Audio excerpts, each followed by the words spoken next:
waiting for it to start. I think it's starting. I am continuing my series of screw ups that I made over the last 2 years, 2024, 2025. And this one is something that people do all the time, and I am as guilty of it as anybody. So that is keeping employees who are mediocre. And it's important to understand that employees are not going to be as good as the owner ever. But and if employees aren't great, it's always the owner's fault, right? You either haven't trained them or you're not keeping them accountable. And that was something that I did. So I had employees that were good, um, not great.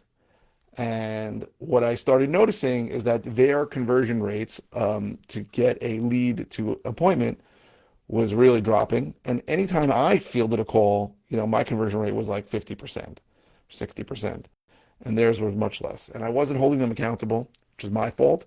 And I wasn't really drilling them down with what the objective was. So it's always your fault as an owner when an employee is not performing, right? Either because you shouldn't keep them or because you're not on top of them as well as you should be, as much as you should be. And especially for remote employees, this is really important. And really, when we hire, I tell people you have to have two opposing thoughts in your head. And this is hard to do because two opposing thoughts are not easy.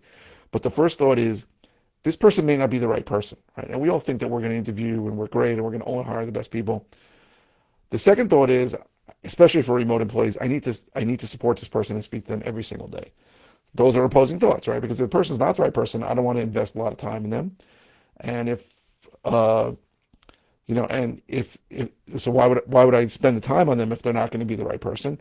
And you have to, right? You have to. But I didn't do a good job with that, and I had good people, but not great people, and it was affecting the whole business, and I let it go too long.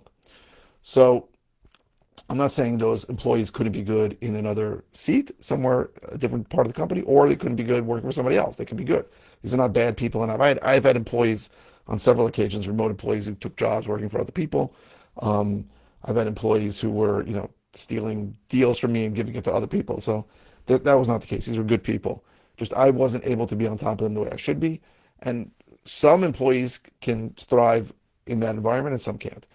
But we have to be able to let people go when we hire somebody and they're not delivering. And we have to have very clear guidelines for what their deliverables are. I can't tell you how many people come to me and say, I had a cold caller for 2 years, and he's gotten me 7 leads.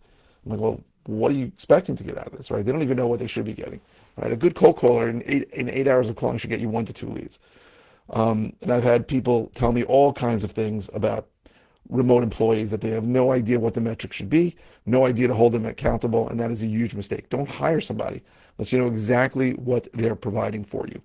So this is another screw up of mine that I have corrected now, and going forward, I am going to be very careful with anybody that I hire to have clear deliverables and accountability, and but I will still support them even if they're going to end up not being here in 60 days. So I hope this was helpful. If you find this series or any of my videos helpful, please like, comment, or subscribe. Thank you very, very much for watching.